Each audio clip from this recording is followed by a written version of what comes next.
Good morning, everyone. Welcome to the First Unitarian Society of Milwaukee. I'm Reverend Dina McFeeters, and I'm honored to serve as Associate Minister here. We welcome people of all genders, sexualities, ages, races, ethnicities, histories, and bodies. We welcome your mind, your heart, and your spirit. We welcome all that you're bringing with you today and all that your heart longs to set down. We welcome people watching online and participating in person.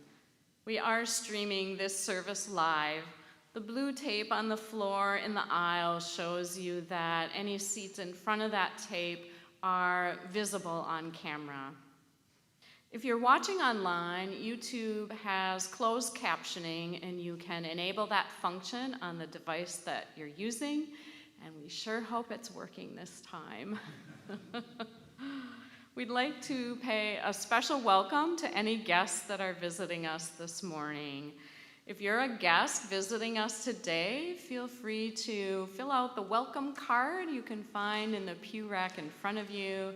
Drop it in the offering plate later in the service, or bring it to the guest table during our social hour. And we do hope you'll join us for a social hour after the service across the hall in our Leanhouse Common Room. Folks can find hearing assist devices and large print hymnals and large print orders of service at the back of the sanctuary.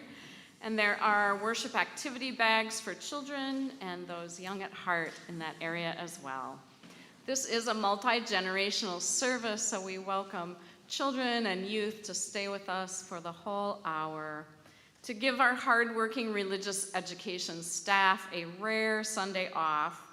There's no nursery or early childhood care today, but if your little ones seem like they need some more room to play, you're welcome to listen to the service in the parlor that's just down the hall, and there are some toddler toys there available.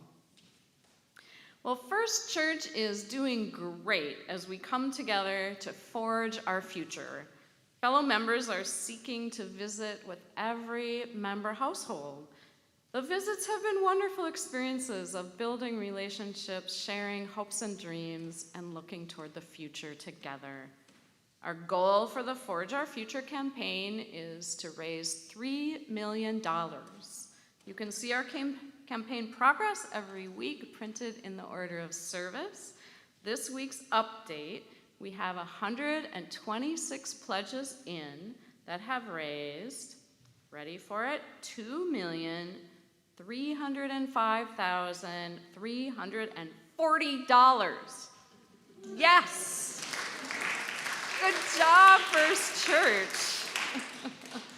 Please join us to forge our future. When a fellow member asks you for a visit, just say yes. Finally, I welcome you to our worship service by inviting us to say the unison affirmation of our mission that's printed in your order of service. We gather to nurture the spirit, engage the mind, and inspire action. The opening words are called Sunday of the New Year by Sylvia L. Howe. We bid you welcome on this first Sunday of the new year. Like Janice, we gather with part of us looking backward and part of us looking forward. We gather on the edge of the new year, saddened by our losses, cherishing our joys, aware of our failures, and mindful of days gone by. We gather on the cusp of this new year, eager to begin anew, hopeful for what lies ahead, promising to make changes, anticipating tomorrow and tomorrows. We invite you to join our celebration of life, knowing that life includes good and bad, endings and beginnings. We bid you welcome.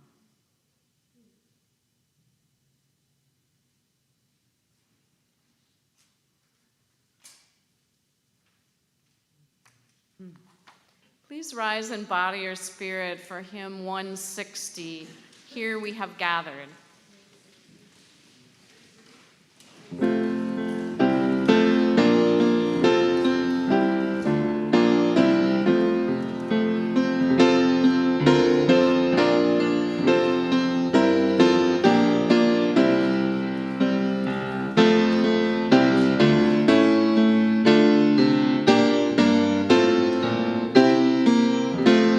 It's 360.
Sorry about that. I guess that was a New Year's test. I say the wrong number of the hymn and see if you can still find the right one.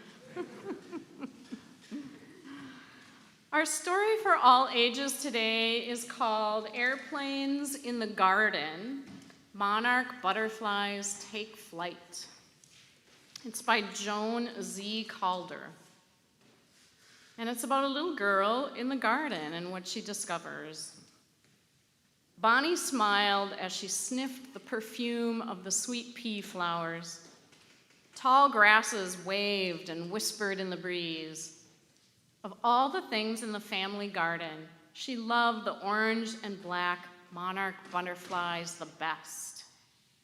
"What are you watching?" Bonnie's mom asked as she walked toward the flowers. "Mom, there are airplanes in the garden," Bonnie said.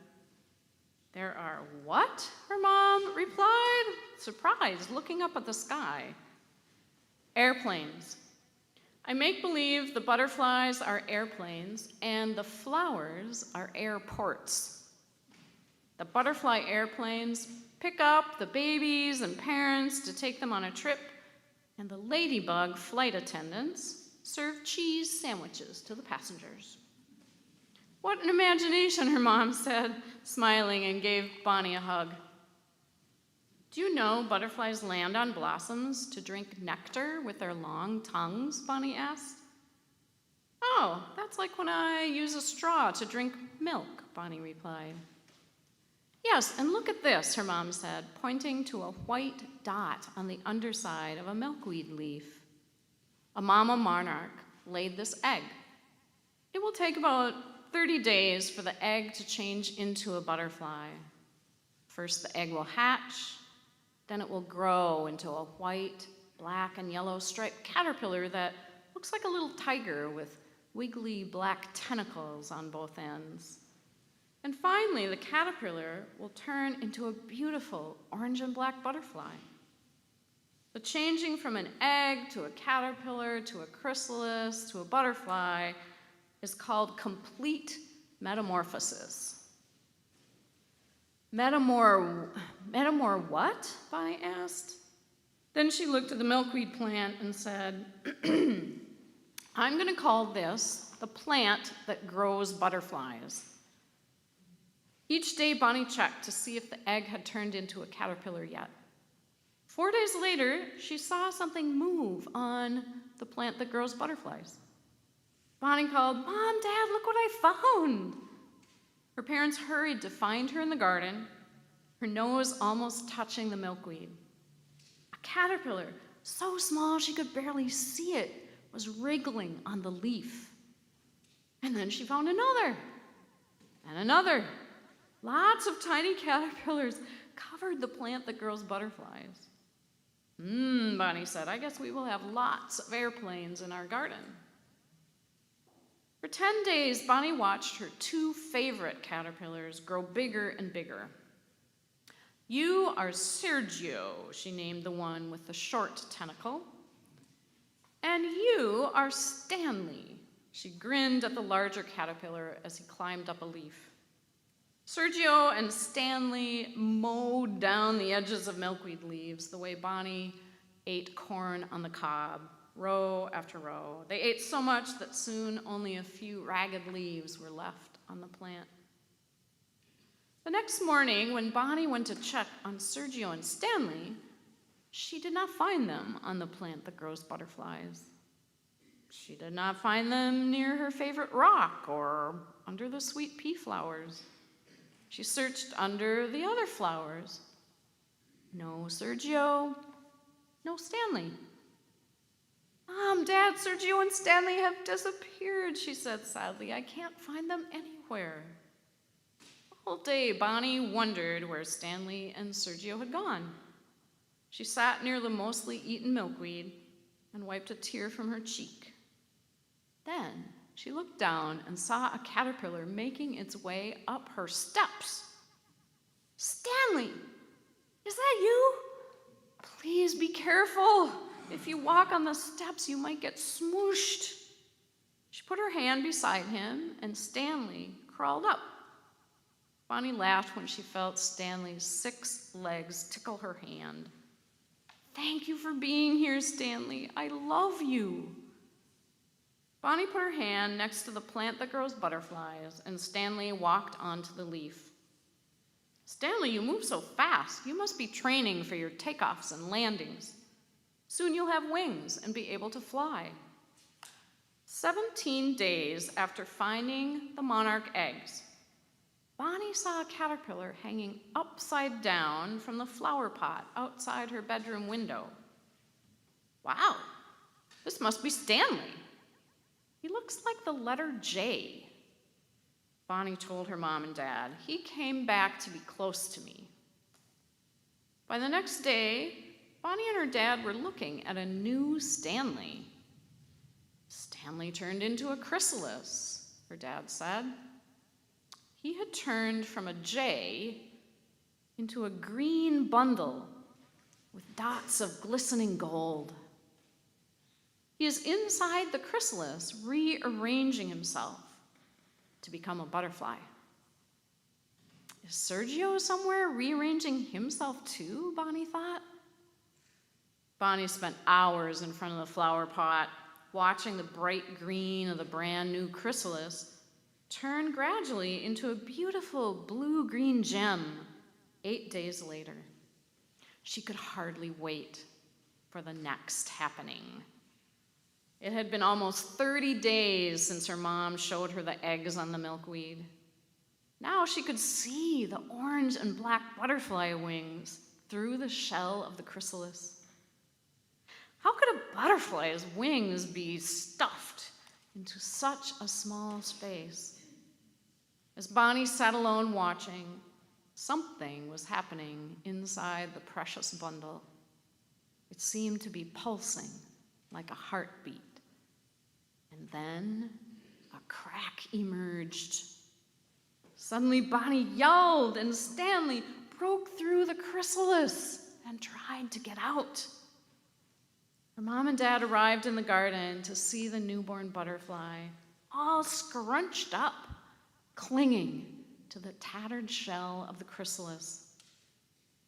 Bonnie was worried. "What's wrong with Stanley?" she asked.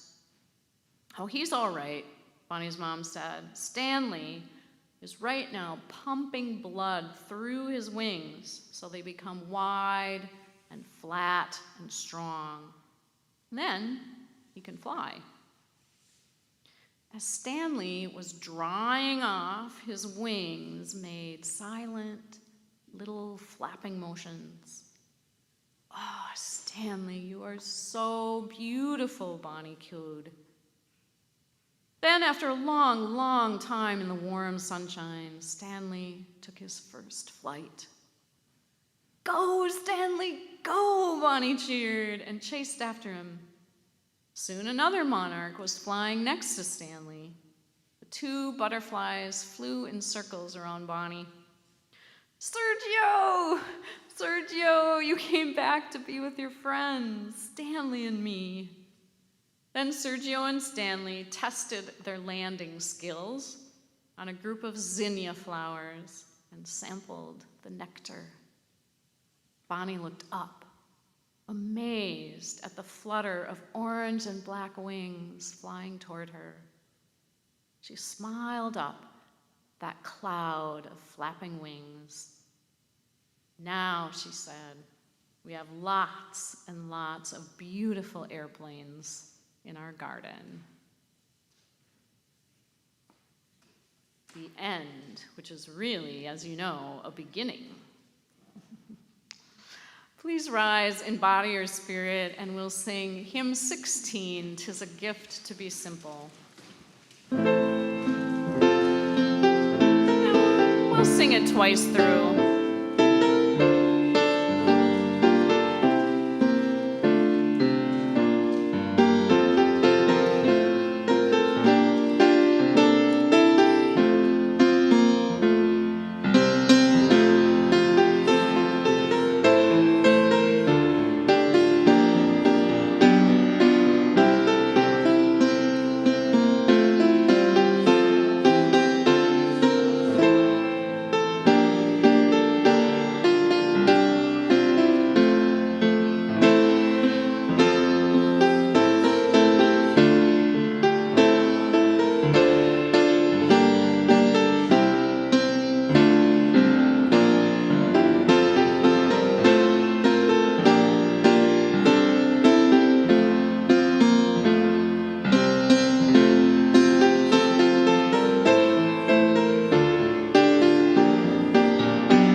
This reading is called "Beginning Within" by Karen Herring. You know this story, learned it as a child, maybe even watched it up close. But listen as I tell it again from the inside. It begins so quietly, you cannot hear it, and so small, you can barely see it. Each monarch egg attached to the underside of a milkweed leaf is the size of a small white period. But that is misleading. This is not a sentence that has ended. Each of these periods marks a possible beginning. The egg hatches into a larva born of hunger, eating its way into the world. It devours the shell that held it, and then moves on to eat the leaf beneath it. In a matter of days, the larva consumes more and more leaves, voraciously eating its way into visibility as a lengthened, wrinkled appetite, a striped caterpillar determined to grow. From the beginning, it is accustomed to the losses that growth tallies. 4 or 5 times, the caterpillar sheds its skin like an unwanted, too small glove. Then, preparing to grow in ways that size cannot measure and skin cannot contain, the caterpillar develops a new shell underneath its final layer of skin. It turns upside down, practicing a radically new view and spinning from its back end a sturdy silken clasp from which its transformation will be suspended. One more time, it wriggles and squirms as the skin that no longer fits splits open, and the shell beneath emerges in a different shape, wide and curvaceous, taut and smooth. The chrysalis is camouflaged to hide the busy workshop inside, where already the old is dissolving and the new has not yet taken form. Protected by the chrysalis, the caterpillar digests itself, releasing enzymes that break down all shape and form. Caterpillar legs, eyes, mouth, its whole caterpillar way of being becomes a mass of goo, a thick soup, cooking up something new. Only a few parts of the caterpillar will not be consumed. Latent imaginal discs, a set of highly organized cells embedded from the beginning that contain everything needed for the change that lies ahead. Imagine, the imaginal discs have been there all along, waiting, designed to awaken during this breakdown and bring new shape to the chaos. Wing and eye and curled antenna. Like reverse fossils from the future, they are coded for metamorphosis, for emergence when all else has been dissolved and lost. But before they take on form, they begin with a thrumming, vibrating as frequencies unknown in the old caterpillar. The imaginal discs multiply rapidly. They cluster according to like resonance, communicating with each other until they grow into a shared knowledge of how to be something new. All have molded the identity of caterpillar. One cluster becomes an eye, another a wing, another a leg, each tailored to a butterfly's ways, to the butterfly's needs. They take on shapes and functions while linking to one another, their own development dependent on the others. And in that interdependence, they become whole. They become one, a new organism unlike anything that preceded it, ready to emerge, orange and black to ward off attack, fantastically designed for flight and migration across multiple generations, designed for survival across distance and season. Can you feel it? The humming in this story that calls to us now? Are you listening to the ancient rhythms resounding in the in-between, old instructions for new arrangements beckoning us to ask, who are we becoming? In the chaos of great change, what imaginable possibilities are waiting to awaken? In you, in me, in us, in the world. Are you willing to let go of what you know now to become something new?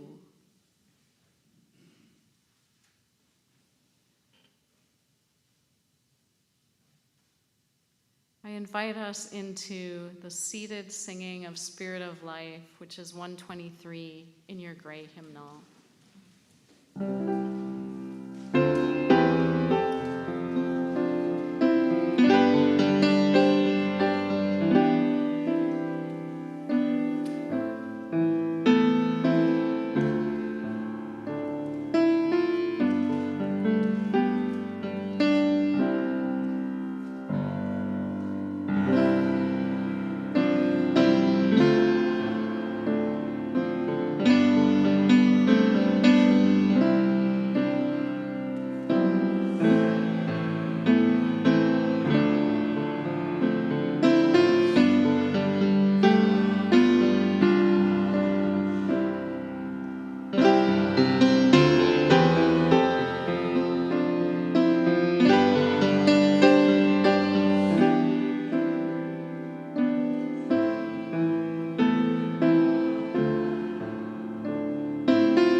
Good morning and Happy New Year. So when the movie Frozen came out many years ago, I took my daughter and some of her friends to go see it. And if you ask me what the best part is, I'd say it was the 30-minute nap that I took in the middle. But if you ask my daughter and many other people, they would say it was the song, Let It Go, Let It Go, Let It Go, right? So as we do many years, when this new year comes, we mark this as a time to let things go. Maybe we're going to let go of a few pounds, like with a New Year's resolution. Maybe we're going to let go of painful memories from the past, things that were weighing us down. Because of various circumstances in my life, I've been doing a lot of letting go. And this New Year's transition is reminding me of what it's like to look at things in my life, to see which ones are worth keeping and which are better left behind, and to look forward to the future. Of course, I don't know what that future will be like, and that's kind of scary.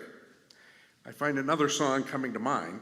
In The Flash, Barry Allen, that's his secret identity, he sings, "Can't say what the days will unfold, can't change what the future may hold."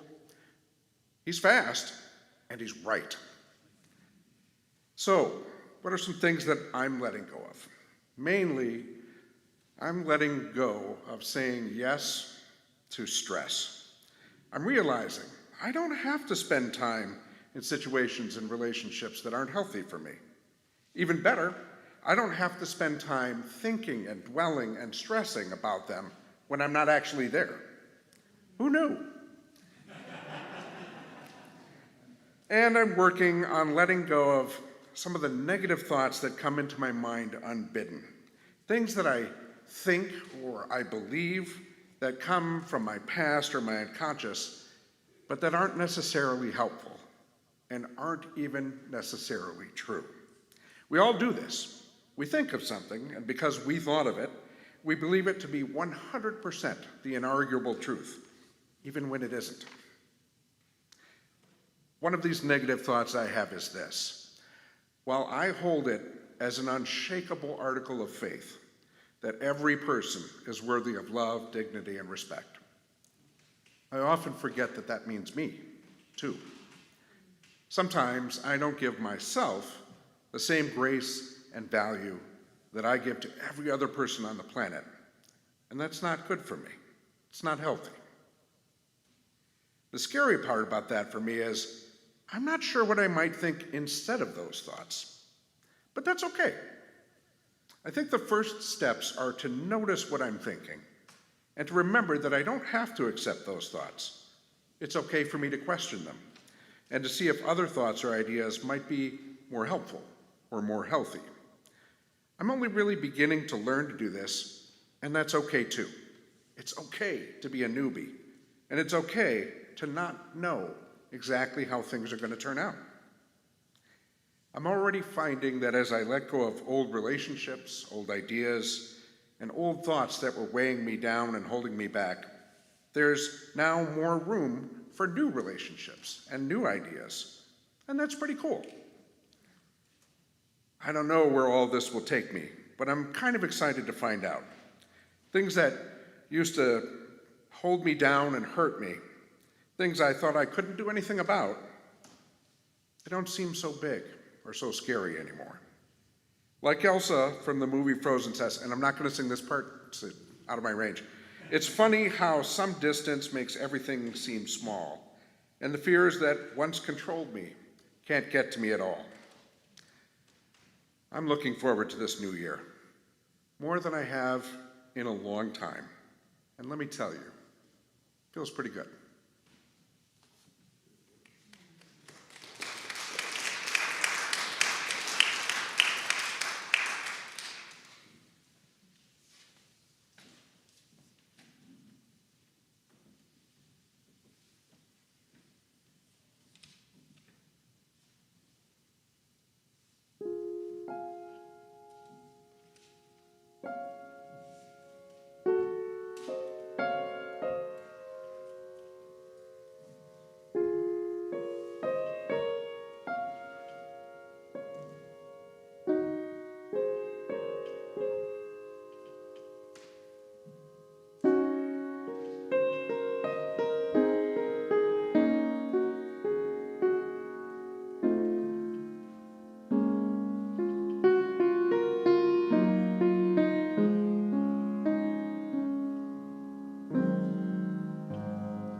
Thank you so much, Miles. What a gift. I thought for sure there were more hands than yours on the piano there a few times. Today is January 1st, the first day of a new year, the year 2023. Although we can make a new beginning at any time in our lives, January 1st usually brings thoughts of starting new projects and making new promises. You know, time is funny. Time just keeps going. It doesn't care about the first of the year. We humans are the ones that make it a new year. But it can be hard to make a new beginning if we have not let go of whatever is weighing us down or holding us back. What do we need to let go so that we are ready to embrace a new year? The life cycle of the monarch butterfly serves as a good reminder that growing and changing is a process. Each stage of the monarch's life requires letting go of its earlier shape. There's no skipping any of the stages of transformation if you are a monarch. You grow and let go. You grow and let go over and over again before you can fly. I'm particularly drawn to the stage of the monarch's life inside its chrysalis, where the caterpillar allows its whole caterpillar way of being to dissolve until it is a mass of goo. Do any of you feel like you're in that stage of transformation in your life? The stage of goo. Sometimes I kind of feel that way. There's no avoiding this messy, gooey, dissolving stage where you're letting go of what was, you don't know what's coming next, and you're just in the soup. There's no avoiding it. You can only go through it. Slop, slop, slop. One step at a time.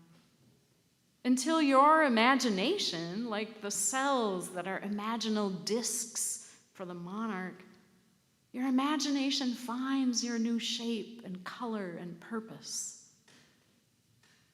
I believe we cannot find our center in the new year until we let go of the old year. So I'd like to invite us into a reflective exercise. What do you need to let go? Think of a word or a phrase or a picture of what you want to let go. Just take a few moments of silence to bring that to mind.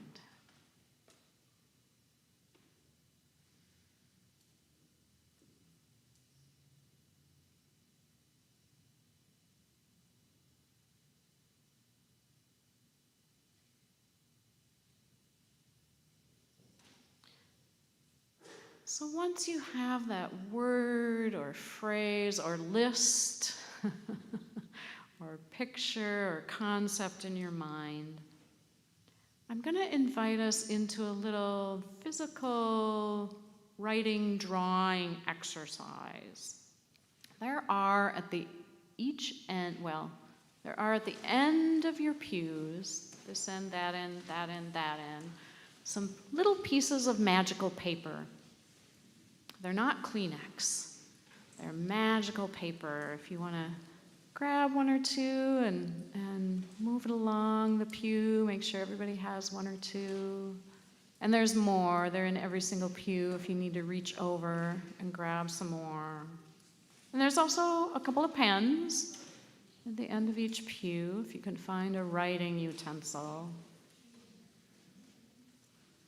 Yeah, we're just going to take some time to write down or draw what you want to let go, whether it's from the past year or your entire life. What is it that you feel moved to let go? And we'll give ourselves some moments of silence to do that, write or draw.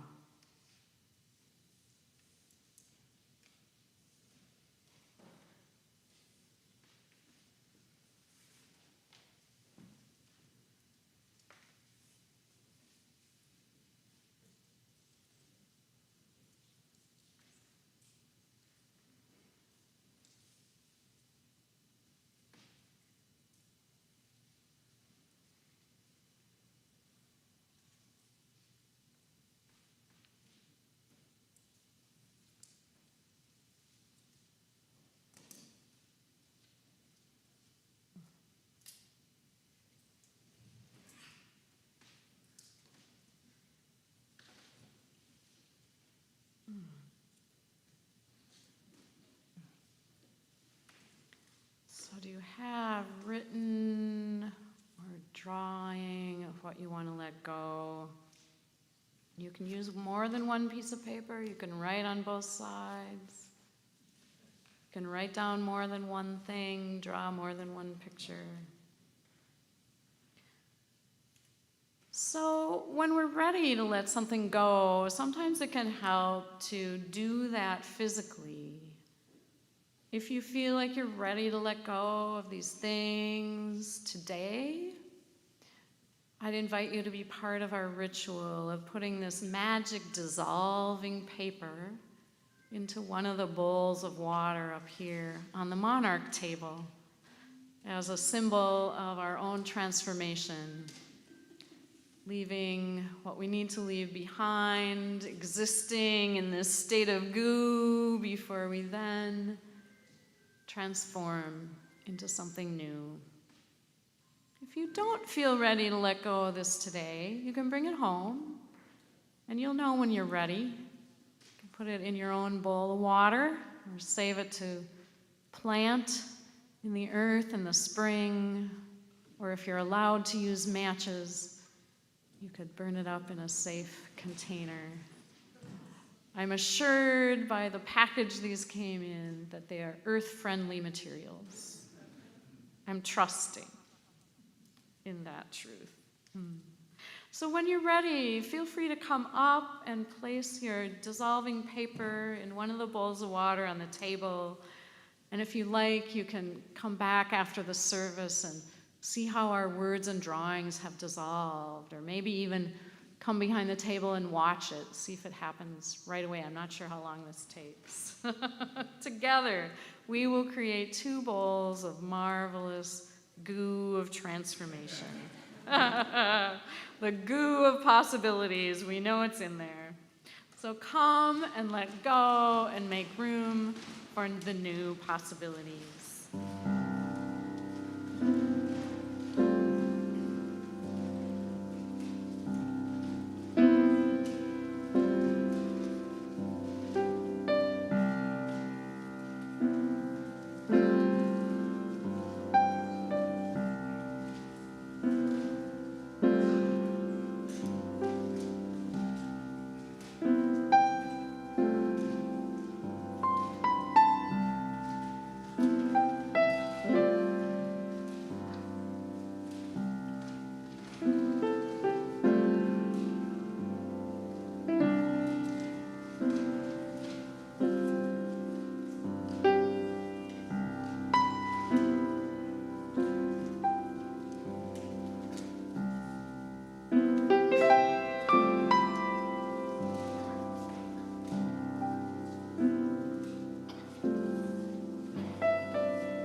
This is a poem for Living Through Change by Karen Herring.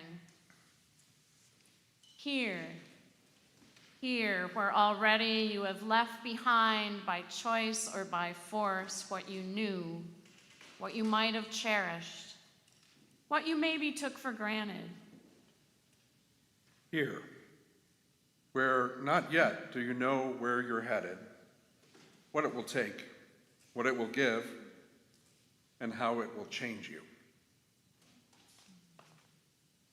Here on the threshold, you balance on a comma between the no longer and the not yet. Now, may you pause, breathing in, breathing out, on the cusp, in between.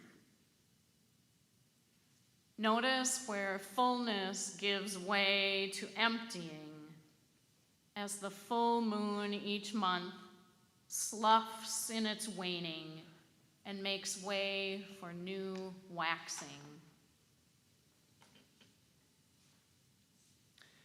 Now, letting go of attachments and assumptions, may you release what you've clutched in your fear, making room for the stranger knocking, who is always you.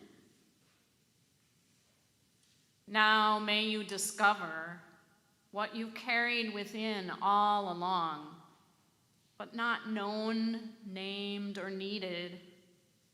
Ancestors' whisperings, newborn powers, the hope of the young, the resilience of earth and her beings. Now, these are crucial. Clear a path to their wellspring. Walk it often. Keep it open. Now may you listen, one ear turned inward to your heart and the body's knowing. One ear turned outward to the suffering and the joy that will teach us. Now, look around you at the others, waiting with you on the curl of this comma. You will need them, and they will need you. Look around.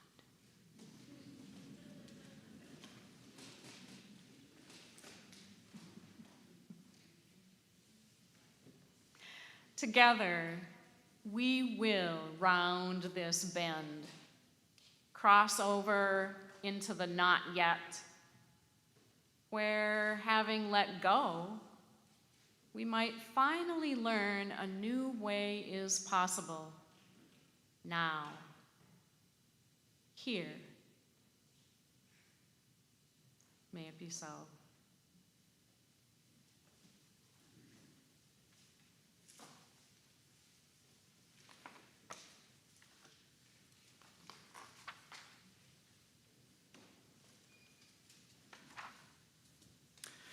Every week, we have an opportunity to practice our values through sharing our resources. Our pledges are at the core of our spiritual practice of generosity. In addition, the church shares half of all the non-pledge cash in our offering plate with a community organization. In this way, we commit our resources in line with our belief that this congregation is interdependent with the world beyond these walls. Today, we share the plate with Alma Center. May the practice of giving bring us joy. The offering will now be gratefully received.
it's always good to hear you play. Our closing words are by Emily Richards. May we leave this time together changed. May the promises we have made to ourselves about who we want to be feel closer to the reality of who we are right now. May we share that feeling of transformation wherever we go. May it spread into every word, deed, thought, and interaction until we are all changed, transformed, and transforming together.